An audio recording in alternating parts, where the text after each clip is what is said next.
Hello, I'm the Angry Spork, taking issue with Tom King's Batman. Now engaged, Bats and Catwoman went double dating with Clark and Lois, sword fought Talia al Ghul, and Bruce spent a few magic decades slaying demons with Wonder Woman.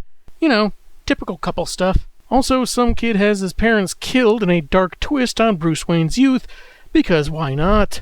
Can't find the words to say thank you for The covers for number 41 are quite similar. One has gigantic poison ivy hanging our hero upside down with plants, and the other where he's getting swallowed up by them. It's like one could take place after the other. We begin with a splash page of Pamela in a meadow, wearing a quaint little green dress, her narration pleasantly surprised by someone's presence as she introduces herself as Ivy. I know we've just met, but just in case... here's my number, so call me maybe? Bruce wakes from this dream and notices Selina introducing herself in her sleep. Woozy, he stumbles through the manor until Alfred tries to help, but he gets clocked in the face. Sweet mercy, Wayne, so he got you the wrong Japanese sword when you were 10. Get over it! Turns out Alfred was concealing a bat blade, a sign he was being controlled. Bruce works in the cave for a while until Selina strolls in wearing a bedsheet, concerned after seeing the unconscious butler and wanting to console her fiancé. But as soon as the sheet drops, she goes on the attack. Man, their foreplay is really weird. Fortunately, he hits her with a hypo spray that knocks her out, before using it on himself. Ivy's narration feigns shyness, as she professes love to whomever she's with, and on a 2-page spread, we see various people from around the world saying they love her too. All ages and stripes, from Superman to the average Joe, soldiers to terrorists, children to the elderly, the Pope, a talking lower primate, and an even lower primate. Then another splash page of Pam's face engulfed by her hair. This feels like an awful lot of trouble just to be the next spokeswoman for Maybelline. Bruce and Selina wake up in bed again, in their suits. I'm guessing that was done by controlled Alfred, who enters with green text indicating Poison Ivy is speaking through him. When Bats tries to punch him out again, she sends Flash to take the attack instead, and reminded there are other speedsters where he came from. I know there's supervillain mind control involved, but should we be concerned that twice now the world's greatest detective's go-to has been to punch his aging surrogate father in the face? Isley knows his dual identities, because who cares who knows at this point, and while impressed with the formula he used to inoculate himself and Selina, it can't reverse what's been done. Linked to the Earth's 7.6 billion populace, understanding and controlling them as she does the green. They all love her, she says, from Gotham Park, where she grows herself a Flora castle, so she doesn't really want anything. She already has everything. As Alfred, I guess, just leaves, Selina has a lot of questions, like if Ivy really is controlling everyone in the world, and how she's able to, and what the two of them can do about it. But Bruce can only respond that he doesn't know as the issue ends, and we get the story title. Everyone loves Ivy. This would include Ray Romano, so now he can't sue for ripping off the title of his sitcom. I guess that's just easier than workshopping a new name. Issue 42's cover sees an almost ethereal Isley commanding several Justice Leaguers to attack Batman, while the alternate is her among some vines, one used to rip up the Bat Cowl. In Wayne Manor, the betrothed watch a newscast about another day of global peace, a healing Earth, and how happy and in love everyone is these past 3 weeks. Our heroes suit up and go for a drive, aware they're being monitored by Superman, as they go to BURLGAR. Catwoman talks about their upcoming wedding, maybe getting Ivy to officiate, provide flowers, be her maid of honor, and even Bruce's best man. Or best woman in this case. And are still talking later when they stop at a suburban home. They begin speaking lower and lower to the point of whispers, leading Ivy to adjust Cal's super hearing until Bats lets loose a high-pitched whistle, stunning Soups to fall to the ground. Selina admits she was wrong. He could knock out Clark with a whistle. What I find most delightful is Batman's specification that it wasn't really Superman, since he knows when to listen or not. I legit laughed reading that. I just enjoyed this very subtle and exploitable weakness for the situation, hindering Ivy's control to a degree, while not necessarily being a common weakness for Clark, or an easy out for the villainess's control. You know, you have a real problem taking compliments. I put things in context. Which is why he's banned from all those conspiracy theory message boards. Facts and context just ruin the fantasy. They pause a discussion on whether or not his thing about bats actually frightens criminals, so Catwoman can take out 3 flashes, Barry, Wally, and Wallace, 1 hit each upon arrival. Which seems unlikely. I don't see the contextual difference in them being controlled like with Superman. I like Selina and all, but shy of psychic powers, I have trouble resolving how a really good cat burglar just felled 3 guys that can jog around the planet in seconds. Batman busts down the door and finds an old woman in her living room. Stand back, Catwoman. I think I can take her. Her ribbon candy is no match for 3 batarangs in her face. Through the senior citizen, Pamela warns that more Leaguers and a guerrilla army are on the way. She's trying to be nice, having warned the pair to stay in the mansion, but is losing patience. Soon, the two are dangling from a skyscraper, surrounded by Supes, Wonder Woman, and Green Lantern Jessica Cruz. Hey, this is my thing. I hang people upside down from tall buildings. As soon as I read some books on copyright, you are so sued. Pam is still letting people eat, including Greens, which Bats figures must be torture for her, figuring she's controlling the world through the greens they eat. He mentions a Johnny Suntress, whose home they were just at, a kid with a severe allergy to greens, that Pam fought to keep hidden, meaning he couldn't be controlled. Maybe they're using the term greens to relate to all vegetables in general, regardless of color, but the way they keep saying greens makes it seem like they're talking about specifically green vegetables. But I don't know if there's supposed to be a distinction. Whatever. He asks where he is, where she hanged him, agitating the leafy puppet mistress, who says the world was trying to kill humanity before we killed her, which doesn't seem true. While the vast majority of major storms, droughts, etc. in the last century can be traced back to the junk we're poisoning the planet with, it's mostly due to industrial expansion, which wasn't really a thing for most of human history, as is my understanding, but I digress. Bruce sardonically mentions how kind she was to turn the ugly human race into a beautiful bouquet, and now everyone loves Ivy. This hits her off enough to make Superman punch Batman in the face, and the aftermath is not pretty.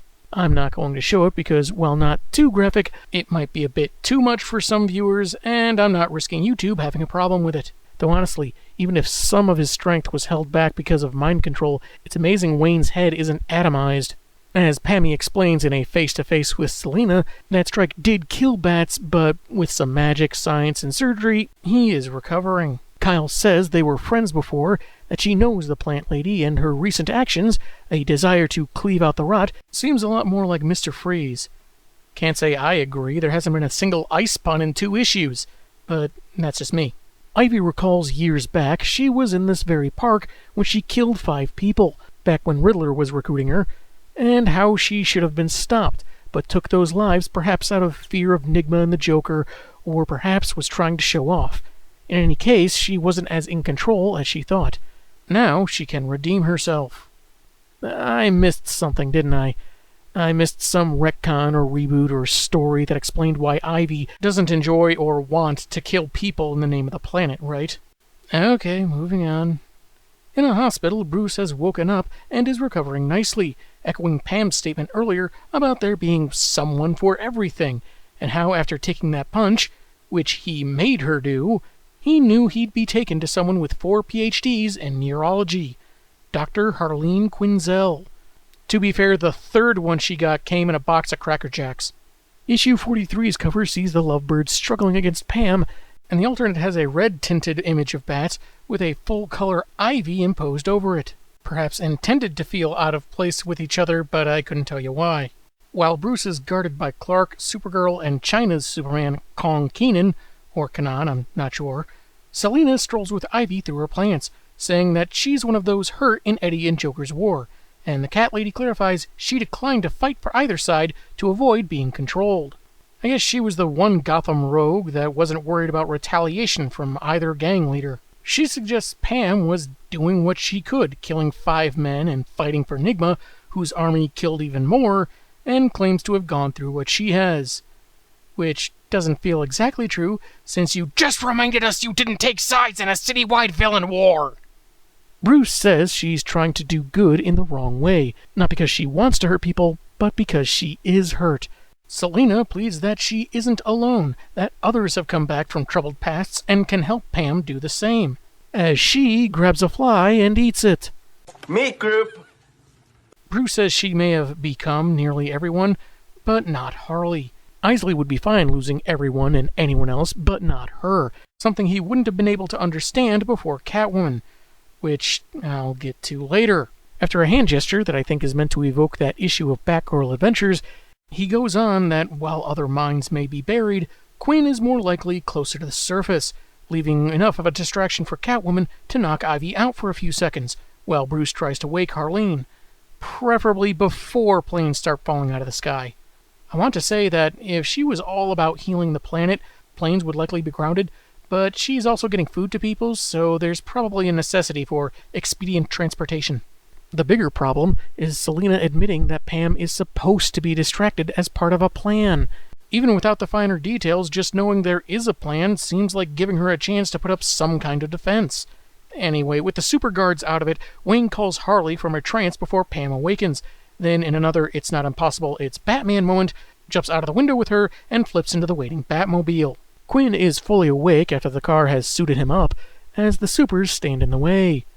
This isn't all because of Ivy's control. Batman just has a really complicated health insurance plan. He has the Jester doc say she wants to meet Ivy in person, so Superman will hear. And soon enough, they're at her Fortress of Foliage. Batman has a machine that puts his pants on! In the car! Batman's crazy! Hey, Tony Stark would have killed to have been the first to invent a car with pants storage capabilities. Harl asks how Pam is doing emotionally, and it's not long before the Ginger breaks down, trying not to admit she's as hurt as Selina's been saying. She wants to make things better, but Quinn hugs her, saying they can get through this together.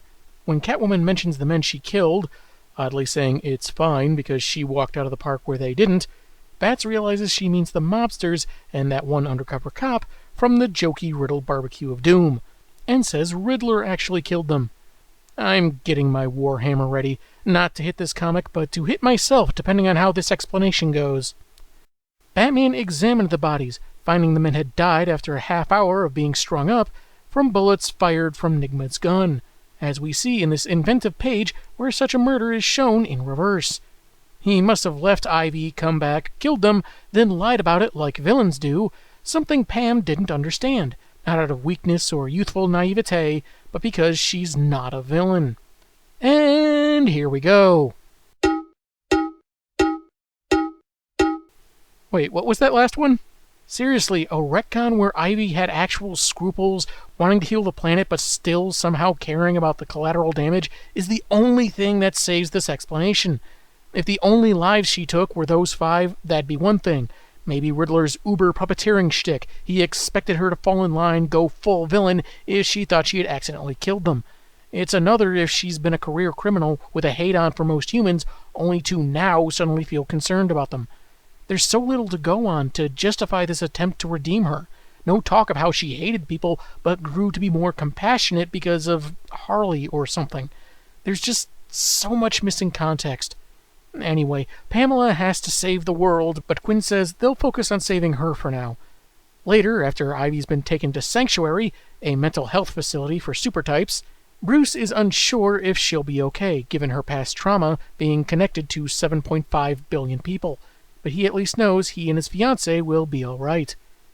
Wait, 7.5 billion? Earlier it was stated to be 7.6 billion.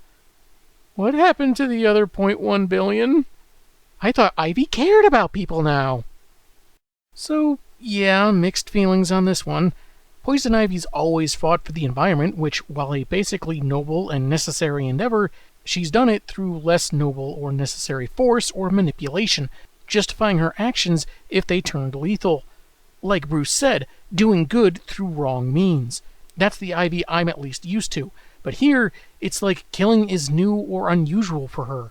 Pre-Flashpoint, she accidentally created a plant monster comprised of the remains of people she had used, not caring that they died, so, yeah, Penitent Pam's kinda new to me. It's not quite as contrived as Clayface from Tech, but it doesn't feel that far off either. I mean, if she was going to use Flash to keep Alfred from being repunched, why not simply move the butler out of the way? And there is some retconning in this very story, because checking issue 26, turns out there were 6 guys, and near as we can see when cut down, no bullet wounds. Or did Eddie do some quick reconstructive surgery before anyone could notice? Maybe if there was something to show how or why she's warmed up to humans, it would read better to me, but using the consumption of plants to control people is legit clever, though it really makes me wonder where Swamp Thing was during all this. Maybe looking for those letters from his dad he dropped into the swamp? For that matter, what about this Johnny kid?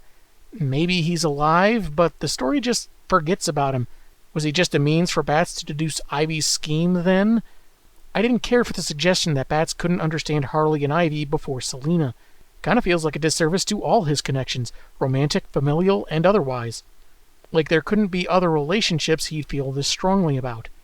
Not a terrible story, and I'll admit some of my problems might stem from development in comics I wasn't buying. Even so, if I have to track down issues, they could have at least left another editor's note or two. Next up, Bride or Burglar. Sounds like a really weird reality game show. It's on Fox, isn't it? Issue 44's covers are nicely complimentary. Each of the engaged dressed for their nuptials, looking in mirrors of them in costume, along with that wedding phrase about something old, borrowed, etc. While Bruce sleeps, Catwoman slinks out early in the morning, enters the sewers, and uses an explosive to break into a bridal shop. She disrobes, leaving some sewage on the floor, so she can try on various dresses to find one she likes. Yeah, a giant hole in the floor and the smell of sewage everywhere. No one will ever suspect a thing. Intercut with this are flashbacks of her different costumes or outfits in previous continuities, many looks seldom seen outside older comics. They even show her going back to her purple caped suit. It's a nice nod to the old stories that I can appreciate, though it seems they stick with the revised first costume for Dick Grayson's Robin, but whatever. Bats was changing his look almost as much, and not all their interactions were exciting or flirtatious.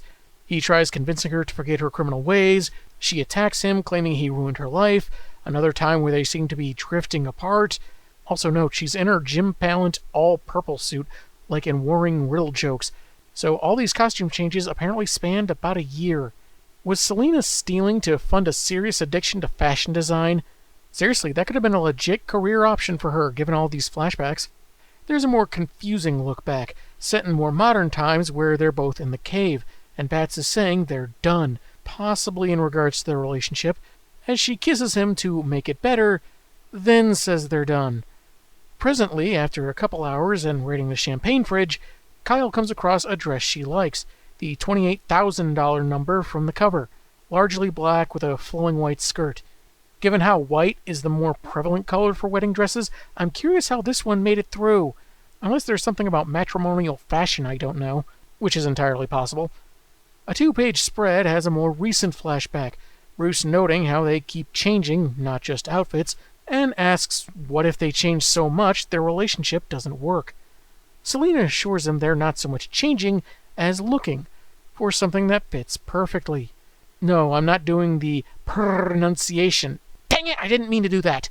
The comic ends as she puts a dress bag into a closet, getting noticed by Alfred a few minutes later, who's willing to keep her secret, and she slinks back into bed as Bruce snuggles up close to her. This was a fine story in between issues. A lot of fun nods to older comics, though trying to fit into this continuity may require not thinking about it too much. Odds are Selina stole that dress, because why wouldn't Catwoman's wedding dress be stolen? But it is just ambiguous enough to suggest, hey, maybe they'll reveal later she left some cash, or the store was later reimbursed. The overall story would suggest that, indeed, Bruce and Selina have changed outfits more than they've changed as people. They've had bumps in the road, their ups and downs, but it all does come down to them caring for each other, despite their opposite stances with the law and, well, being the perfect fit for one another. It's a nice breather before the last arc we're looking at today, The Gift. And be warned, there is no receipt. Issue 45's cover has a bunch of bats fluttering around our hero, who says Booster Gold must die, possibly because he turned Bruce's chest into a tiny model of Gotham. The alternate, celebrating Superman's 80th anniversary, has the Blue Boy Scouts stop by so Batman can tell him where to go. Bruce, you're pointing towards Metropolis. Yep. If my name on the title wasn't a big enough hint, this should be. We open to the middle of a conversation, apparently, where Hal Jordan tells someone they can do anything with enough willpower. He demonstrates this by smiling like a goon and overriding the ring's safety protocols to blast himself in the head. It's the experience of working retail in comic book form, ladies and gentlemen. This is witnessed by Booster Gold, with an expression somewhere between bored and nonplussed, like his inner monologue would be, "Duh, Green Lantern done shots himself." Also, Gotham City's on fire. And here I thought James Tynion IV didn't take over until issue 86. Cleaning blood off his visor, he admits that was intense, but kind of awesome. Wow, I finally found my path in life. Socio. He and his robot buddy Skeets go to find Batman, and we jump to Tim Drake as a Wayne engineering technician, seemingly unfazed by a coworker's story of a violent incident on the bus, and how maybe President Cobblepot should run the country like Ra's al Ghul does Eurasia. Booster finds the bat signal all shot up, so shines a light against Skeets as a facsimile. They bicker until Booster is shot in the back. Only a rat would shoot a guy in the back. By Batman. So I'm a big fat wet. Ah, have some cheese, rat. In this case, a big fat rat with wings. He tries to tell Bats he got him a gift, but the armed and armored knight responds with bullets that bounce off Gold's shielding, and closes with a grenade. A brief look at Jason Todd, a tire magnate and inventor of the Todd Tire Tase, to kill any joker that tries stealing the wheels off people's cars. Nice nod to his post-crisis origin of being a tire thief. After Skeets and Gold argue about how it would have been better to get Bats a cheese tray, which devolves into a fart joke, Bats ropes Booster by the neck, planning to kill him before he gets jokered, but wants to know what other superheroes are on their way. Pooh, a man, he flies like a moron. Skeets does a facial recognition scan, revealing this to actually be Dick Grayson. His life was forever changed when a bat flew into the circus tent and shot both his parents with a pistol. The bot frees Booster, and as Bats fires on them, they fly off with a new plan: find Bruce Wayne. We get a page on how Duke Thomas is doing. Lobotomized. Someone feeds him, saying how he'll show the Cobblepots and Waynes solving the Joker problem with additional treatment. This goes absolutely nowhere. As Booster crashes a party at Wayne Manor on Bruce's birthday, we get a page of Talia sword-fighting her dad, saying there are no men worthy of her, and when she inherits his empire, and more when their Joker is done, their lineage ends with her. "Daughter, all I ask is that you give Tyrant and Mingle a try. They give you 30 days for free." In a way, this is checking in on Damian, who's busy not existing, which may resonate well with some readers. Booster had heard the story about Superman's experience with the Black Mercy Orchid in Alan Moore's For the Man Who Has Everything, where Kal experienced an entire nigh-idyllic life on Krypton, but still chose to return to the real world for all its faults. This got Goldie thinking, hey, knowing the life you got is worthwhile would be a pretty awesome wedding gift for Batman, so used Skeet's internal time machine to save Bruce's parents from being murdered, so Bruce could see what happens and have that moment of getting peace despite the terrible parts of life. I'm helping you. I'm not super familiar with Booster Gold as a character, beyond some Justice League cartoons and maybe sparse appearances in comics I got in the 90s. If you want the perspective of a reader that knows more about this guy, I suggest watching Linkar's review of this three-parter. Link below. I will say, this doesn't make a lick of sense, seeing as how he's comparing an alien hallucinogenic flower to altering the fabric of reality. He's changing events and people, so there's no reason to think this knowledge would transfer to main universe Bats, unless Skeets has been recording everything for Blu-ray or something. He's explained this to this world's Bruce Wayne, who's long suspected something was amiss, with him in the world having weird dreams about his life as Batman and knowing Booster would arrive one day. Or a crazy wild-eyed old man who claims to be a scientist asking about a sports almanac. Why are things so heavy in the future? Is there a problem with the Earth's gravitational pull? However, as the time traveler intends to go back and essentially let his parents die, Wayne destroys Skeets with a fireplace poker. Once again, Rich Boy used a metal stick to totally wreck advanced future tech. Booster can deflect bullets, but I guess Skeets is super delicate. While the future man mourns his mechanical buddy, Bruce will have Alfred show him out, since he's got to get back to his parents' anniversary. And I'm sure they've no questions about the superhero crashing through the window. Bruce's birthday is on the same day as his parents' anniversary? Is that weird? It feels weird. And I think it would feel weirder if it didn't feel weird. Weird.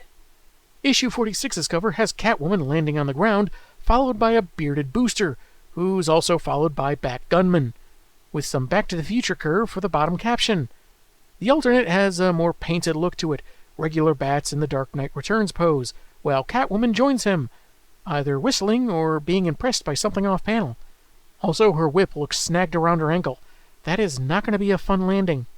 It's a year later, and Booster blasts a hole into the Arkham cell of Selina Kyle, and takes her away so they can save the world.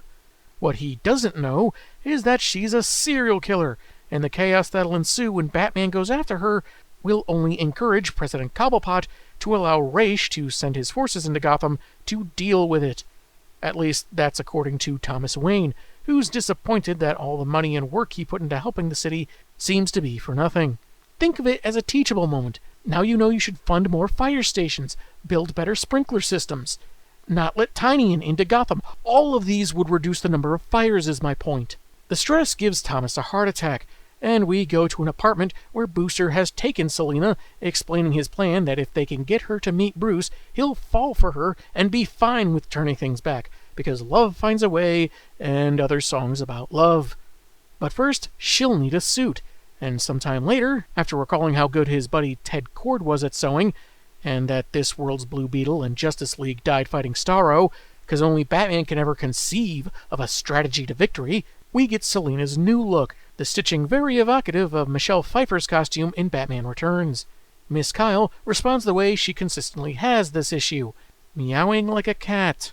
In this world, she went insane after losing an acting gig on a Fancy Feast commercial. Though she tried out for the role of cat that prefers eating Fancy Feast, so maybe she wasn't so sane to begin with. Hey, remember how this timeline's Jason sells electrocuting tires?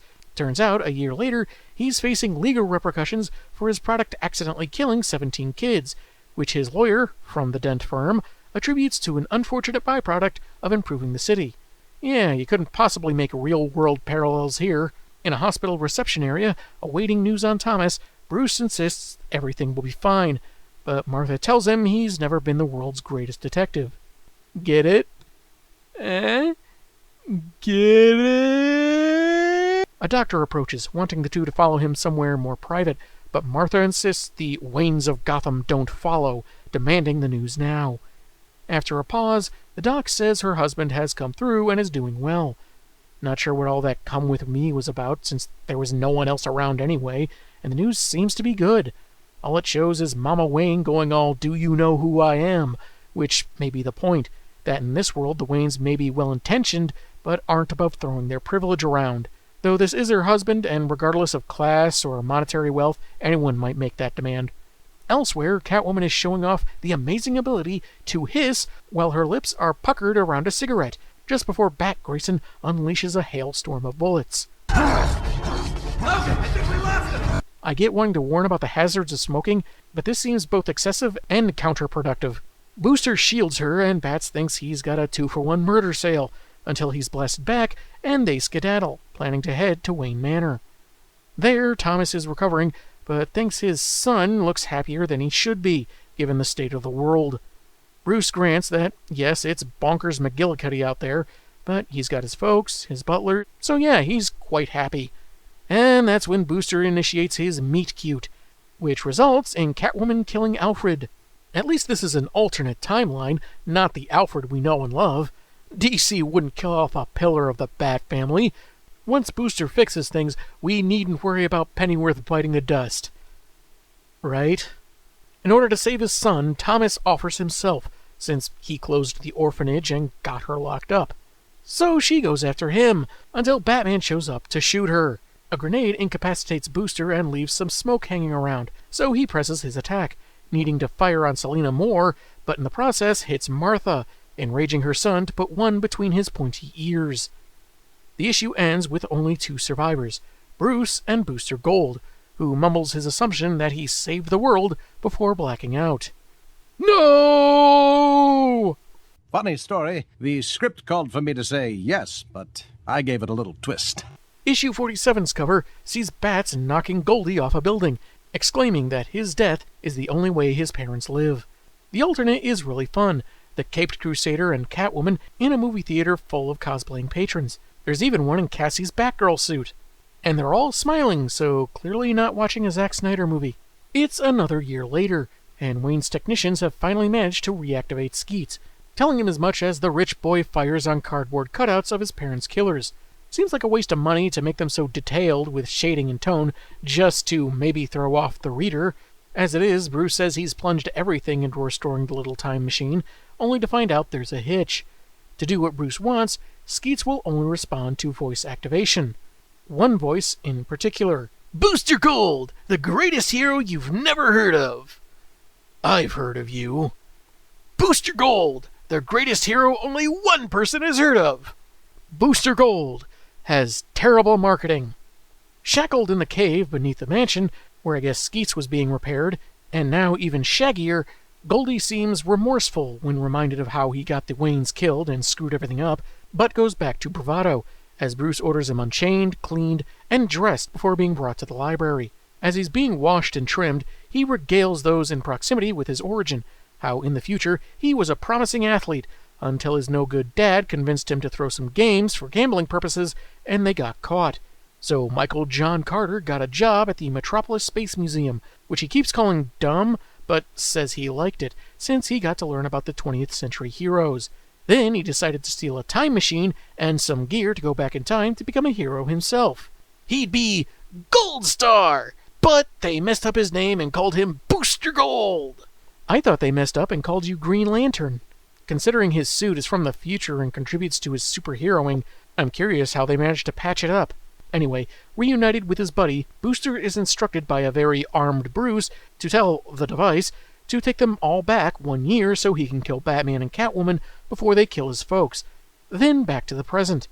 Otherwise, he'll activate a bomb inside Skeets and use specially designed bullets that can penetrate Gold's armor.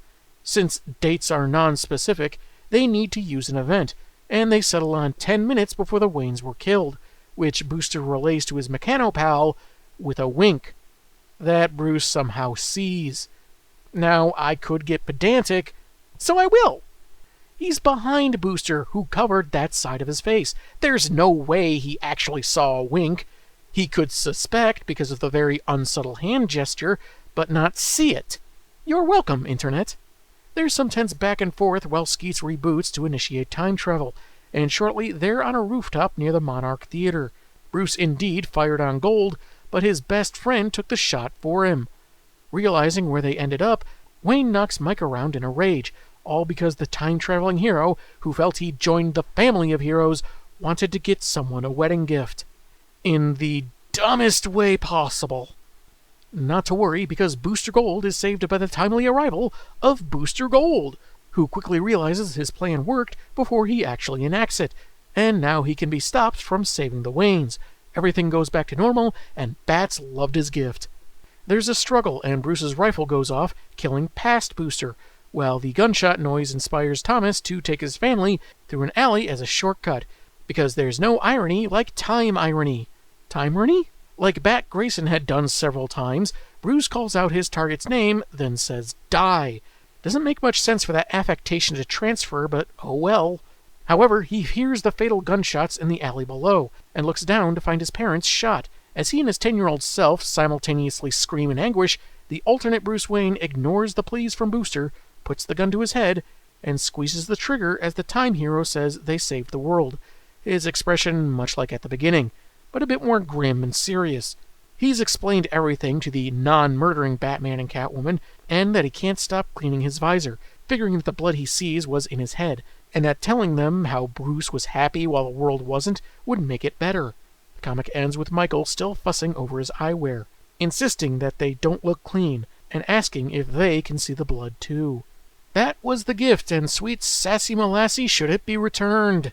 There's already the logistical problem of assuming Bruce would somehow realize what his life would have been like had Booster saved his parents, because this way he's just hearing a story with no real emotional connection.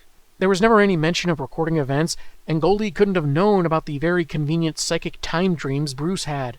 In fact, the only temporal expertise he's shown is that specific dates aren't good enough for coordinates. Heck, he apparently didn't think to gather the pieces of Skeets from his first death so he could at least try to repair him later. He just left him at Wayne Manor, which makes his matchmaking all the crazier since he wouldn't have had the means to traveling back if it had worked. And that's setting aside the fact that at no point did he discover what would be a well-documented fact that this version of Catwoman is a killer.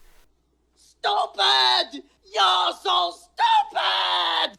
Since Alter Selina seemed to think she was a cat, I guess all the Waynes had to do was have a really large bowl lying nearby, and she'd naturally want to lie down and nap in it. Or so I've heard. That being said, this seems to be an intentional twist on the aforementioned Alan Moore story, but this tale, for the Bat Who Had Everything, if you will, seems to focus on a version of Bruce who associated his happiness with his parents being around. Since the vow he took was inspired by their deaths, maybe King figured he'd be super clingy and do anything to keep them alive, whether it be destroying a time machine, threatening a time traveler's life, or begging God to save his dad while not caring about the rest of the world. One could argue that, despite his prayers being to heal his father, he was being inherently selfish. Had Bruce thought about more than his own comfort beyond his stately mansion, things could have turned out better. It'd be the wrong takeaway to suggest he can't be happy because his folks are gone, rather that he can't or shouldn't tie all his happiness to just his parents, that he needs to consider and help others as well. What do you think?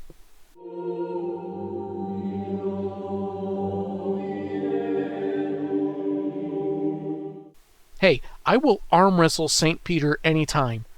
Not saying I would win, but I'll do it. A lot of what brings this story down is how it portrays Booster.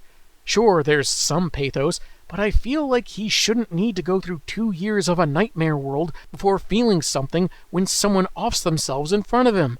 I would have liked some explanations, like what's turning people into clowns, but it doesn't bother me too much because one could assume some connections. The Al Ghuls have something to do with people getting poisoned and turned into jokers as part of their world domination plan. Perhaps Duke got infected and was lobotomized to prevent further transformation, part of a procedure to curb, control, or cure the infection, which I guess somehow can permeate a Green Lantern's protective field, which can survive the depths of space, and the ring does nothing while the user goes crazy. Other stuff maybe didn't need explanation, like how Grayson became Killer Bats, or what seems like an Easter egg of Gotham Knights quarterback Chris Campbell being great in this timeline, whereas in the regular one he's mentioned several times as not being good or popular. Yeah, this world's on fire, nothing makes sense, but near as I can tell, Cassandra Cain's life has nothing to do with some nose-pierced brat with a superiority complex, so I'm kind of conflicted.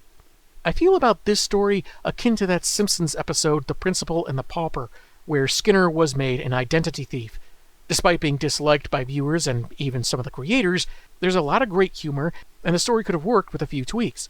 The Gift could have used a different time traveler, maybe someone entirely new that got in over their head, mucking with history.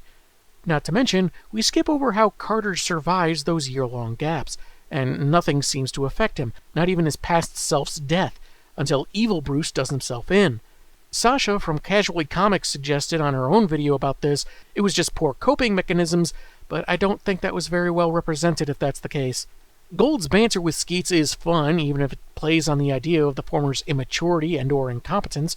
The idea of how Bruce's life might have turned out had his parents lived has been done, and could work as a darker tale, one where there should be a Batman. His Batman, more specifically. The problem was how much the premise relied on Michael being so obliviously inept. And if I started on more paradoxical gaps, like how Alter Bruce and Future Booster maybe should have vanished after the Waynes and past Booster got shot, this episode would be even longer. I kinda wonder if Tom King just didn't know much about Booster, or maybe he was working off someone else's reinvention. I may not fully share the ire for this arc that others might, but I can at least understand some of it. I'm the Angry Spork, and man, have I got issues.